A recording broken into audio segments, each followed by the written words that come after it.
মানে ধৰক দৰ্জা খিৰিকী মানে খুলিব নোৱাৰা অৱস্থা হয় একেবাৰে স্কুলৰ সন্মুখ জানি বুজি কৰা নিচিনা হয় আৰু খাই থাকোঁ দুৱাৰ মুখতে পেলাই দিয়ে আহি আহি চাফা কৰোঁ তেওঁলোকে বুজিয়ে নাপায় আৰু ল'ৰা ছোৱালীবোৰ গোন্ধবোৰ সহ্য কৰিব নোৱাৰে। স্বচ্ছ ভাৰত অভিযান দেখিলেই নহয় আমি কি দেখুৱাব বিচাৰিছোঁ আপোনাক। হয়, এয়া ৩৭ নম্বৰ ৰাষ্ট্ৰীয় ঘাইপথ। এফালে ঐতিহ্যমণ্ডিত এখন প্ৰাথমিক বিদ্যালয়, আনফালে আকৌ এখন কবৰস্থান। তাৰপিছত চাওক এই দৃশ্য। দৈনিক এই বিদ্যালয়ৰ ছাত্ৰ ছাত্ৰীয়ে নাক কোচাই অথবা নাকত কাপোৰ মাৰি অধ্যয়ন কৰিব লগা পৰিস্থিতিৰ উদ্ভৱ হৈছে। এইটো আপোনাৰ 6 মাহমান হৈ গ'ল। আমাৰ মানে বিভিন্ন বিভাগক কোৱাও হৈছে ধৰক, তাৰপিছতে ইয়াৰ ৰাইজকো কোৱা হৈছে, কেইবাবাৰ বেনাৰো আঁৰিলোঁ, কিন্তু মানে একেই অৱস্থা। ইয়াত অকল লোকেল বুলি কথা নাই, মানে বাহিৰৰ মানুহে গাড়ী চাড়ী দি পেলাই থৈ যায়। এতিয়া ধৰক দেখিলে কোৱা হয়, নেদেখাকৈ পেলালেতো আমি ক'ব নোৱাৰোঁ। আপুনি পৰহি দিনাখন মৰা কুকুৰ এটা পেলাই দিলে, যি কাৰণে মানে আজি 2 দিন মানে ধৰক দৰ্জা খিৰিকী মানে খুলিব নোৱাৰা অৱস্থা স্কুলৰ হয় একেবাৰে স্কুলৰ সন্মুখ এতিয়া জানি বুজি কৰা নিচিনা হয় আৰু সেই কৈছোঁ মই মৰা কুকুৰ পেলোৱাৰ কাৰণে 2 দিন আপোনাৰ স্কুলৰ দৰ্জা খিৰিকী খুলিবই নোৱাৰিলোঁ, লাইট জ্বলাই পেলাই তেনেকৈ পাঠদান কৰিব লগা হৈছে। নীৰৱ জিলা প্ৰশাসন কিংবা পঞ্চায়ত প্ৰতিনিধি, এই ক্ষেত্ৰত আপুনি কাক দোষাৰোপ কৰিব?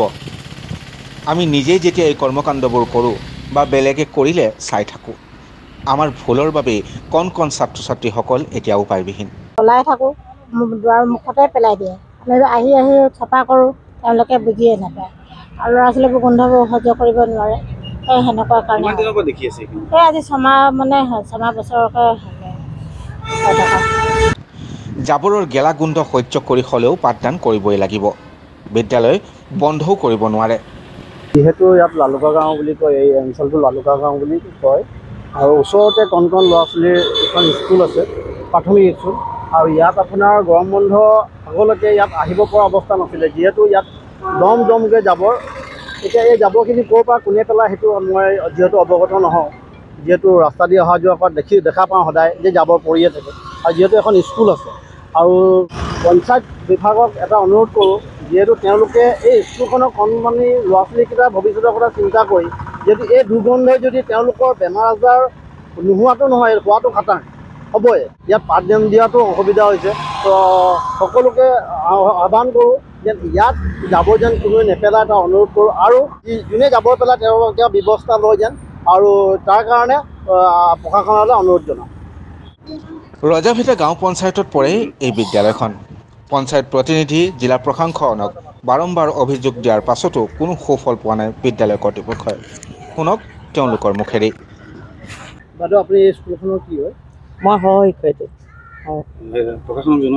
জনাইছোঁ তেওঁলোকেতো কৰিমেই কয় সদায়।